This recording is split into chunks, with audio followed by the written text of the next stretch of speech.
We are going to study about carbohydrates. I'll be making a whole series including the stereoisomers, reactions, pyranose, furanose structures, classification. Today in today's lecture, we are going to study about the classification and some basics about carbohydrates. Okay, so carbohydrates are also called as saccharides, which comes from the Greek word saccharon, which is also nothing but what sugar that we use in our everyday life. So what is it like? It is sweet to taste. It is soluble in water. It gives energy, sort of, right? So these are carbohydrates. So sugar or sucrose. Other word for sugar is sucrose. We know about glucose also. So I'll first draw the structure of glucose. Glucose contains 6 carbon atoms. There are two functional groups. One is aldehydic functional group and alcoholic hydroxyl functional group. Now, if you want to learn the structure of glucose, this is a simple way. I did it when I was in college. Just draw a G and on these corners go on putting OH. Now, the reason is you have to be very careful about where you put the OH, because if the right hand side OH you mistakenly put it on left hand side, or left hand side wala you goes on the right hand side, then the whole structure of of the carbohydrate changes and you will get a completely new carbohydrate. So it's very important that you write the hydroxyl groups properly. Okay, so this is glucose, and similarly we have, I will draw the structure of fructose also. Again, 6 carbon atoms. Now structure of glucose and fructose is almost similar. The only difference is in the functional group. So again you draw the G and just put the OH groups. But now in fructose you have C double bond O functional group, and rest of the OH groups are exactly like glucose. Let me finish. Hmm. So here the functional group is keto functional group. Here it is CHO functional group. Other functional group is hydroxyl functional group. Okay.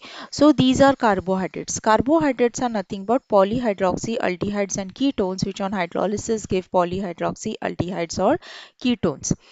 So for example, sugar. Sugar is also a carbohydrate. If you hydrolyze sugar, sugar gives you glucose and fructose. So these are also carbohydrates. Sugar is also carbohydrate.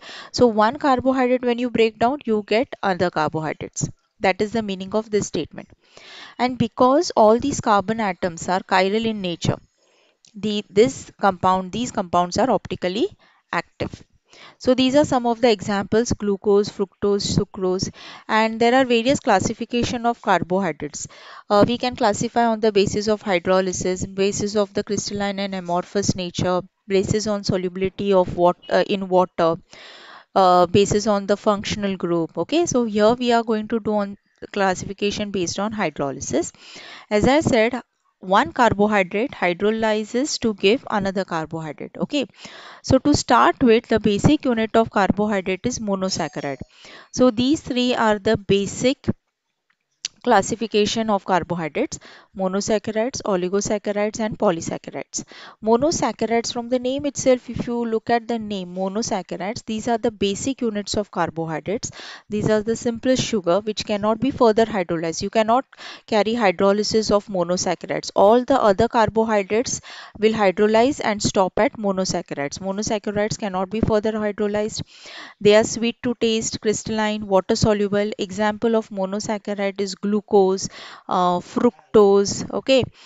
In glucose and fructose, functional group in fructose is CO. In glucose, it is CHO. And now, depending upon the functional group, you can classify them into two classes: aldoses and pentoses. Aldoses are carbohydrates or monosaccharides having CHO group.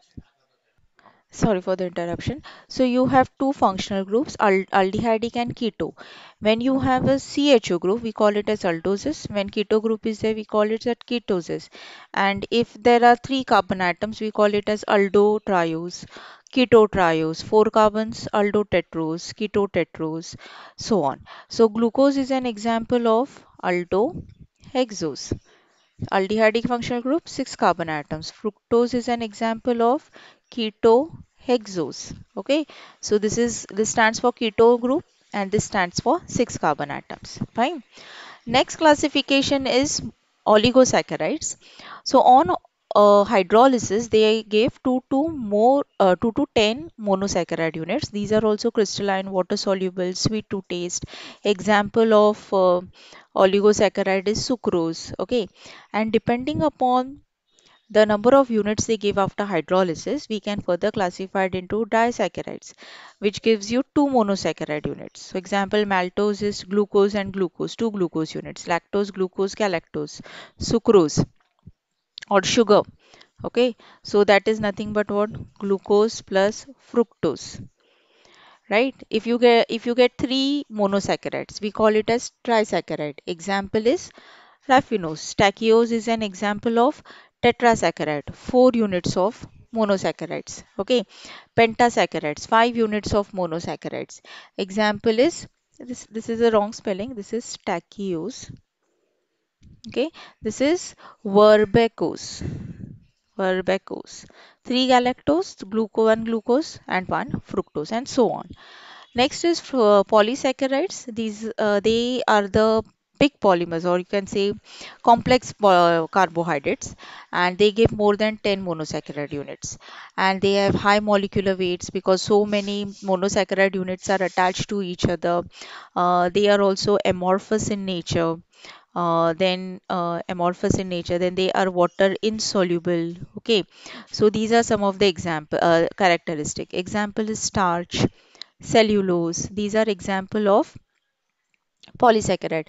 For example, let's say starch. So starch you can write C6H10O5N. This is starch.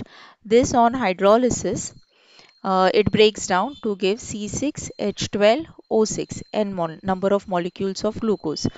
Okay, so monosaccharide of starch is glucose. That means starch on hydrolysis gives what? Glucose. Now, since all glucose molecules are obtained, we can further classify polysaccharides into homopolysaccharides and heteropolysaccharides. Homo means what? On hydrolysis, you get same monosaccharides. Okay, and hetero will be what? This is pretty easy now. On hydrolysis, you get different monosaccharides.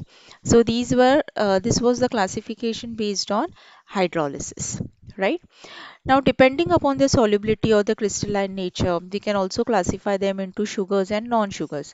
Now, as I told you, the example of sugar, consider the example sucrose or the sugar that we use every day.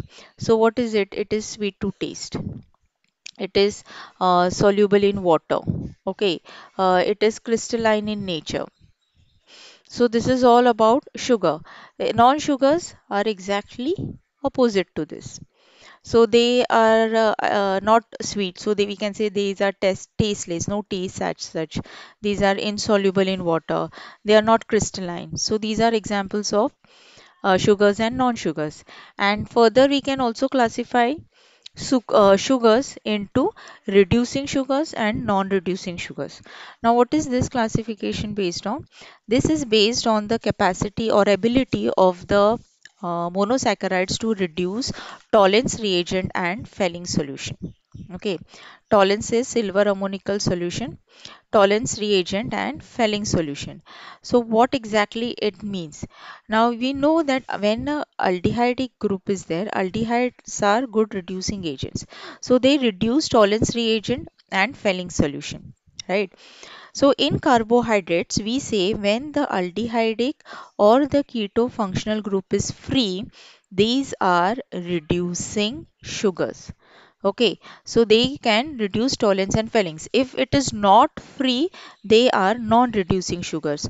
Or we can also say that at least the alpha hydroxy group. So what do you mean by alpha hydroxy group?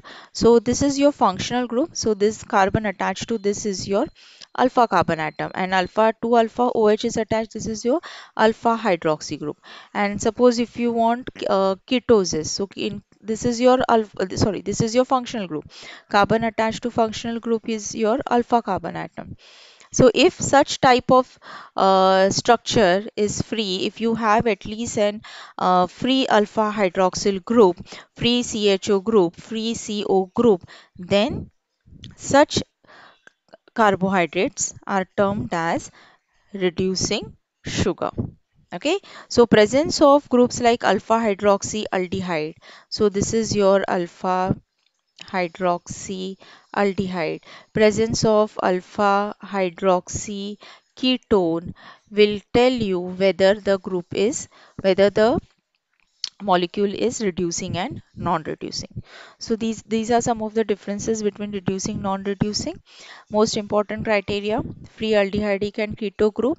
All monosaccharides have free aldehyde and keto group. That is why they are all reducing sugars.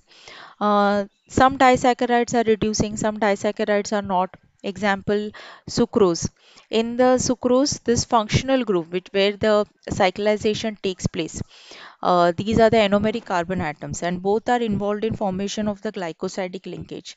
So they cannot, they don't have this alpha hydroxy group. They cannot be converted back into CHO or CO group, and such compounds they become non-reducing. So sucrose is a non-reducing, whereas disaccharide like maltose and lactose is reducing because one of the anomeric carbon atom has the free COH and H group, which can be converted and we can get it can act as a reducing sugar.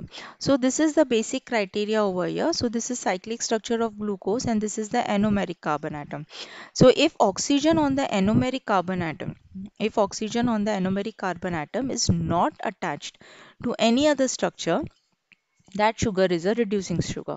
So even if it is a cyclic structure and if you say that there is no free CHO group, what you have to look at is look at the anomeric carbon atom. If it is involved in bonding like this, it will be non-reducing.